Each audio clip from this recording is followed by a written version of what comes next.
नमस्कार दोस्तों, अगर आपको दिल्ली कैपिटल और लखनऊ सुपर जायंट्स के बीच खेला गया आईपीएल 2025 का चौथा और सांसें रोक देने वाला सबसे रोमांचक महामुकाबला पसंद आया हो तो इस वीडियो एक लाइक जरूर करें और साथ ही साथ हमारे इस चैनल को भी जरूर सब्सक्राइब कर दीजिए। दोस्तों, आईपीएल 2025 के चौथे और एक और सबसे रोमांचक महामुकाबले में आईपीएल इतिहास की दो सबसे बड़ी टीमें एक दूसरे से भिड़ी। इस बार अक्षर पटेल की दिल्ली कैपिटल्स के सामने ऋषभ पंत की लखनऊ सुपर जायंट्स की टीम खड़ी थी।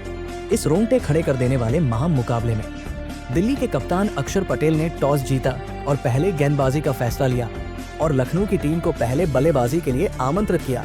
उसके बाद रनों की बारिश करने के इरादे से लखनऊ के दो दिग्गज ओपनर बल्लेबाज मैदान में उतरे। एडन मार्क्रम और मिचेल मार्श के कंधों पर इस महामुकाबले में अपनी टीम को एक विस्फोटक ओपनिंग शुरुआत दिलाने की बहुत ही बड़ी जिम्मेदारी थी और लखनऊ की इस ओपनिंग जोड़ी ने मैदान में उतरते ही दिल्ली की गेंदबाजी पर धमाकेदार बल्लेबाजी करना शुरू कर दिया। खास करके मिचेल मार्श इस मुकाबले में दिल्ली की गेंदबाजी के लिए किसी बुरे सपने की तरह साबित हो रहे थे। पारी के तीसरे ओवर में तो मिचेल मार्श ने मिचेल स्टार्क को एक ही ओवर में 2 चौके और एक शानदार लगा दिया था।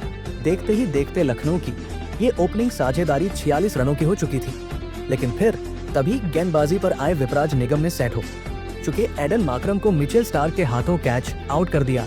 एडन मार्क्रम 13 गेंद में 15 रन बनाकर आउट हो गए। लखनऊ की ओपनिंग साझेदारी के टूटने के बाद अब निकोलस पूरन बल्लेबाजी करने मैदान में उतरे थे, लेकिन एक छोर पर बल्लेबाजी कर रहे मिचेल मार्श को कोई भी दिल्ली का गेंदबाज रोक नहीं पा रहा था और वो लगातार दिल्ली की गेंदबाजी पर बड़े शॉट खेलते जा रहे थे। और फिर इसी बीच मिचेल मार्श ने अपना इस मुकाबले का एक ताबड़तोड़ अर्धशतक पूरा कर लिया, तो वही उनके साथ बल्लेबाजी के लिए आए निकोलस पूरन ने भी आते ही विकेट निकालने वाले विपराज निगम के एक ओ में 3 गजब के लगाकर अपना खाता खोला था।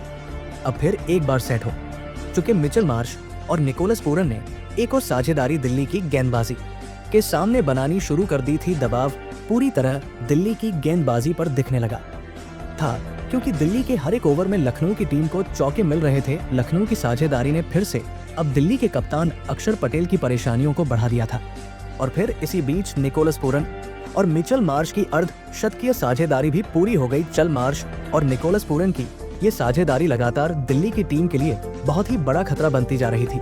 दिल्ली का कोई भी गेंदबाज लखनऊ की इस साझेदारी को तोड़ नहीं पा रहा था। निकोलस पूरन और मिचेल मार्श ने मिलकर अब अपनी टीम को 133 रनों पर पहुंचा दिया था, लेकिन फिर तभी गेंदबाजी पर आए मुकेश शर्मा ने खतरनाक बल्लेबाजी कर रहे मिचेल मार्श को ट्रिन स्टब के हाथों कैच आउट कर दिया। मिचेल मार्श 36 गेंदों में 72 रनों की लाजवाब पारी खेलकर आउट हो गए। मुकेश शर्मा ने लखनऊ का एक बहुत ही बड़ा विकेट दिल्ली की टीम को एक महत्वपूर्ण मौके पर दिलाया था, लेकिन अब बल्लेबाजी के लिए लखनऊ के कप्तान खुद ऋषभ पंत मैदान में उतरे थे, लेकिन निकोलस पूरन अब मैदान में पूरी तरह सेट हो चुके थे और अपने असली रंग में वापसी कर रहे थे। और फिर पारी के 13वें ओवर में निकोलस पूरन ने एक ही ओवर में 4 चौके और एक गजब का लगाते हुए अपना इस मुकाबले का धमाकेदार अर्धशतक पूरा कर लिया। लेकिन तभी उनके साथ बल्लेबाजी के लिए आए लखनऊ के कप्तान ऋषभ पंत को कुलदीप यादव ने फाफ डू प्लेसेस के हाथों कैच आउट कर दिया। ऋषभ पंत इस मुकाबले में अपना खाता भी नहीं खोल पाए। एक के बाद एक लखनऊ की टीम ने दिल्ली के 2 बहुत ही बड़े विकेट अब निकाल लिए थे, लेकिन अब बल्लेबाजी के लिए डेविड मिलर मैदान में उतरे थे। लेकिन अब धीरे धीरे दिल्ली की गेंदबाजी इस मुकाबले में वापसी करने लगी थी और फिर तभी पारी का 15वां ओवर डालने आए मिचेल स्टार्क ने दिल्ली की टीम के लिए सबसे बड़ा खतरा बन चुके निकोलस पूरन को ही क्लीन बोल्ड कर दिया। निकोलस पूरन 30 गेंदों में 75 रनों की एक अद्भुत पारी खेलकर आउट हो गए। अब लखनऊ की टीम ने अपने 4 बहुत ही बड़े बल्लेबाजों को खो दिया था। दिल्ली की टीम ने इस मुकाबले में वापसी करके दिखाई थी। अब मैदान पर आयुष बदोली आए थे और फिर डेविड मिलर और आयुष बदोली ने मिलकर लखनऊ की पारी को संभालने की पूरी कोशिश करी, लेकिन तभी पारी के 17वें ओवर में गेंदबाजी पर आए कुलदीप यादव ने आयुष बदोली को प्रिस्टन स्टब्स के हाथों कैच आउट कर दिया। आयुष बदोली 5 गेंद में 4 रन बनाकर आउट हो गए, तो वही उनके बाद बल्लेबाजी पर आए शार्दुल ठाकुर भी इसी ओवर में एक गलत रन लेने के चक्कर में रन आउट हो गए। शार्दुल ठाकुर तो इस मुकाबले में अपना खाता भी नहीं खोल पाए। एक समय पर एक विशाल लक्ष्य की तरफ आगे बढ़ती दिख रही लखनऊ की टीम अब इस मुकाबले में पूरी तरह कमजोर पड़ चुकी थी। अब बल्लेबाजी के लिए शाहबाज अहमद मैदान में उतरे थे, लेकिन शाहबाज अहमद भी दिल्ली की गेंदबाजी के सामने ज्यादा देर तक नहीं टिक पाए और उन्हें पारी के 19वें ओवर में मिचेल स्टार्क ने त्रिपुरा विजय के हाथों कैच आउट कर दिया। शाहबाज अहमद इस मुकाबले में 8 गेंद में 9 रन बनाकर आउट हो गए, तो वहीं इसी ओवर में नए बल्लेबाज रवि बिश्नोई को भी मिचेल स्टार्क ने क्लीन बोल्ड कर दिया। रवि बिश्नोई इस मुकाबले में अपना खाता भी नहीं खोल पाए, लेकिन अंत में डेविड मिलर ने आखिरी ओवर में विस्फोटक बल्लेबाजी करते हुए 2 लगातार लगा दिए और फिर इसी के चलते लखनऊ की टीम ने 209 रनों का एक बड़ा लक्ष्य दिल्ली की टीम के आगे रखा। उसके बाद लखनऊ से मिले 210 रनों के एक विशाल लक्ष्य का पीछा करने दिल्ली के 2 दिग्गज ओपनर बल्लेबाज मैदान में उतरे। जैक फ्रेजरमेंगर और फाफ डुप्लेसिस के कंधों पर इस महामुकाबले में अपनी टीम को एक शानदार ओपनिंग शुरुआत दिलाने की बहुत ही बड़ी जिम्मेदारी थी, लेकिन दिल्ली की टीम की इन उम्मीदों को पारी की शुरुआती ओवरों में ही लखनऊ की गेंदबाजी ने तोड़ दिया और पारी का पहला ही ओवर डालने आए शार्दुल ठाकुर ने जैक फ्रेजरमेंगर को आयुष बदोनी के हाथों कैच आउट कर दिया। जैक फ्रेजरमेंगर 2 गेंद में बस 1 ही रन बनाकर आउट हो गए। जैक फ्रेजरमेंगर के जल्दी आउट हो जाने के बाद अब दिल्ली की टीम की तरफ से अभिषेक पोरल को बल्लेबाजी के लिए भेजा गया था, लेकिन शार्दुल ठाकुर ने अपने इसी ओवर में नए बल्लेबाज अभिषेक पोरल को भी निकोलस पूरन के हाथों कैच आउट कर दिया। अभिषेक पोरे तो इस मुकाबले में अपना खाता भी नहीं खोल पाए। पारी के इस पहले ही ओवर में दिल्ली की टीम ने अपने 2 बहुत ही बड़े विकेट अब खो दिए थे। शुरुआत में ही दिल्ली की बल्लेबाजी अब दबाव में थी। अब मैदान पर समीर रिजवी आए थे, लेकिन उसके अगले ही ओवर में गेंदबाजी पर आए एम सिद्धार्थ ने नए बल्लेबाज समीर रिजवी को ऋषभ पंत के हाथों कैच आउट कर दिया। समीर रिजवी 4 गेंद में बस 4 रन बना पाए। अब दिल्ली की टीम बहुत ही बड़ी मुसीबत में थी। लखनऊ की गजब की गेंदबाजी ने शुरुआत से ही दिल्ली की बल्लेबाजी को अब बैकफुट पर धकेल दिया था, लेकिन अब बल्लेबाजी के लिए दिल्ली के कप्तान खुद अक्षर पटेल मैदान में आए थे और फिर अक्षर पटेल ने आते ही धमाकेदार बल्लेबाजी करना शुरू कर दिया और फाफ डुप्लेसी के साथ मिलकर एक महत्वपूर्ण साझेदारी बनाना शुरू कर दिया। दोनों ही खिलाड़ी इस मुकाबले में लखनऊ की खतरनाक गेंदबाजी के सामने लाजवाब फॉर्म में नजर आ रहे थे। अब दिल्ली के लिए एक महत्वपूर्ण साझेदारी बननी शुरू हो गई थी और फिर सेट हो जाने के बाद फाफ डुप्लेसिस और कप्तान अक्षर पटेल की इस जोड़ी ने अपने हाथ खोलना भी शुरू कर दिया था। कप्तान अक्षर पटेल और फाफ डुप्लेसिस ने मिलकर अब अपनी टीम को 50 रनों पर पहुंचा दिया था, लेकिन तभी गेंदबाजी पर आए विघ्नेश राठी ने सेट हो चुके दिल्ली के कप्तान अक्षर पटेल को निकोलस पूरन के हाथों कैच आउट कर दिया। कप्तान अक्षर पटेल 11 गेंद में 20 रन बनाकर आउट हो गए। अब फिर एक बार दिल्ली की टीम मुसीबत में थी। फिर एक बार लखनऊ की गेंदबाज ने दिल्ली की एक महत्वपूर्ण साझेदारी को अब तोड़ दिया था। अब मैदान पर ट्रिंस डब आए थे, लेकिन तभी उनके साथ बल्लेबाजी कर रहे और दूसरे छोर पर सेट हो चुके फाफ डुप्लेसिस को गेंदबाजी पर आए रवि बिश्नोई ने डेविड मिलर के हाथों कैच आउट कर दिया। फाफ डुप्लेसिस 18 गेंद में 29 रन बनाकर आउट हो गए। अब दिल्ली के दोनों ही सेट बल्लेबाज आउट हो चुके थे। लखनऊ की गेंदबाजी ने दिल्ली की बल्लेबाजी को खत्म कर दिया था।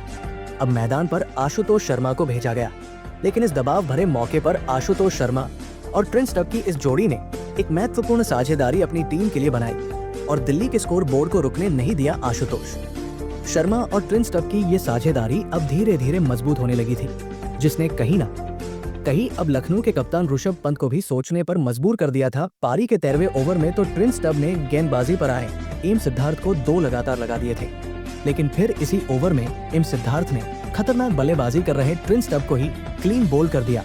ट्रिंस डब इस मुकाबले में 22 गेंद में 34 रन बनाकर आउट हो गए। अब दिल्ली की टीम इस मुकाबले में बहुत ही पीछे छूट चुकी थी। लखनऊ की खतरनाक गेंदबाजी ने फिर से दिल्ली की मुसीबतों को बढ़ा दिया था। अब बल्लेबाजी के लिए भी विपराज निगम आए थे, लेकिन विपराज निगम ने आते ही धमाकेदार बल्लेबाजी करना शुरू कर दिया और लखनऊ की स्पिन गेंदबाजी को अपना निशाना बनाया। विपराज निगम इस मुकाबले में दिल्ली की टीम के लिए अब एक बहुत ही बड़ी उम्मीद के रूप में नजर आ रहे थे और लखनऊ की स्पिन गेंदबाजी पर वो लगातार बड़े शॉट खेल रहे थे। आशुतोष शर्मा और विपराज निगम ही अब दिल्ली की अंतिम उम्मीद बनकर मैदान में मौजूद थे। आशुतोष शर्मा और विपराज निगम इस मुकाबले में दिल्ली के किसी भी गेंदबाज के सामने नहीं रुक रहे थे और लगातार बड़े शॉट खेल रहे थे। अब कहीं ना कहीं दिल्ली की टीम में जीत की उम्मीद जगने लगी थी। देखते ही देखते दोनों की अर्धशतकीय साझेदारी भी पूरी हो गई। अब दिल्ली की टीम को आखिरी 4 ओवरों में जीत के लिए 42 रनों की जरूरत थी। अब इस पारी का 17वां ओवर विघ्नेश राठी डालने आए और विघ्नेश राठी ने अपने इस ओवर की पहली ही गेंद पर खतरनाक बल्लेबाजी कर रहे विपराज निगम को एम सिद्धार्थ के हाथों कैच आउट कर दिया। विपराज निगम 15 गेंद में 39 रनों की धमाकेदार पारी खेलकर आउट हो गए। विपराज निगम का एक बहुत ही बड़ा विकेट निकालकर फिर एक बार लखनऊ की गेंदबाजी ने इस मुकाबले में वापसी कर ली थी। अब लेबाजी के लिए मिचेल स्टार्क मैदान में उतरे थे, लेकिन इस 17वें ओवर में विघ्नेश राठी ने बस 3 ही रन दिए, जिस वजह से अब दिल्ली की टीम को जीत के लिए 39 रनों की जरूरत थी। अब इस पारी का 18वां ओवर रवि बिश्नोई डालने आए, लेकिन रवि बिश्नोई ने अपने इस ओवर की पहली गेंद पर मिचेल स्टार्क को ऋषभ पंत के हाथों कैच आउट कर दिया। मिचेल स्टार्क 5 गेंद में बस 2 रन बना पाए, लेकिन अब यहां से दिल्ली को आशुतोष शर्मा ही जीता सकते थे। अब उनका साथ देने कुलदीप यादव मैदान में उतरे थे, लेकिन इस रवि बिश्नोई के ओवर में आशुतोष शर्मा ने अपना असली रूप दिखाया और रवि बिश्नोई के इस ओवर में आशुतोष शर्मा ने एक चौका और 2 गजब की लगाते हुए 17 रन बना लिए। अब मुकाबला आखिरी 2 ओवरों में पहुंच चुका था, जहां पर दिल्ली की टीम को जीत के लिए 22 रनों की जरूरत थी। अब इस पारी का 19वां ओवर प्रिंस यादव डालने आए, लेकिन प्रिंस यादव के इस ओवर में कुलदीप यादव रन आउट हो गए। कुलदीप यादव इस मुकाबले में 5 गेंद में 5 रन बनाकर आउट हो गए। अब दिल्ली का बस एक ही विकेट बचा था। मोहित शर्मा बल्लेबाजी के लिए मैदान में उतरे थे, लेकिन इस 19वें ओवर में आशुतोष शर्मा ने फिर एक बार धमाकेदार बल्लेबाजी करके दिखाई और अपना इस मुकाबले में अर्धशतक भी पूरा कर लिया। लेकिन अब मुकाबला आखिरी ओवर में पहुंच चुका था, जहां पर दिल्ली की टीम को जीत के लिए आखिरी 6 गेंदों पर 6 रनों की जरूरत थी। अब लखनऊ की टीम की तरफ से ये रोंगटे खड़े कर देने वाला अंतिम ओवर शाहबाज अहमद डालने आए, लेकिन इस ओवर की पहली गेंद पर स्ट्राइक पर खड़े मोहित शर्मा को शाहबाज अहमद में एक भी रन लेने नहीं दिया। अब दिल्ली की टीम को जीत के लिए 5 गेंदों में 6 रनों की जरूरत थी, लेकिन उसके अगली गेंद पर मोहित शर्मा ने 1 रन ले लिया और इसी के साथ आशुतोष शर्मा स्ट्राइक पर आ गए। अब दिल्ली की टीम को जीत के लिए 4 गेंद में 5 रनों की जरूरत थी और फिर स्ट्राइक पर खड़े आशुतोष शर्मा ने एक शानदार लगाते हुए इस दिलों की धड़कन रोक देने वाले सबसे रोमांचक मुकाबले में दिल्ली की टीम को केवल एक विकेट से जीत दिलाकर एक बड़ा कारनामा करके दिखाया। इस नौजवान दिल्ली के खिलाड़ी ने अकेले के दम पर इस मुकाबले में बाजी मार ली। आशुतोष शर्मा ने केवल 31 गेंदों में 5 चौके और 5 की मदद से 66 रनों की एक अद्भुत मैच जिताने वाली पारी खेली और आशुतोष शर्मा की इसी गजब की पारी के बदौलत दिल्ली की टीम ये पूरी तरह हारा हुआ मुकाबला जीत पाई। तो दोस्तों, आप नौजवान आशुतोष शर्मा की इस मैच जिताने वाली अद्भुत पारी के लिए उन्हें 10 में से कितने अंक देना चाहेंगे? आप अपनी राय नीचे कमेंट में देना बिल्कुल भी ना भूलें। धन्यवाद।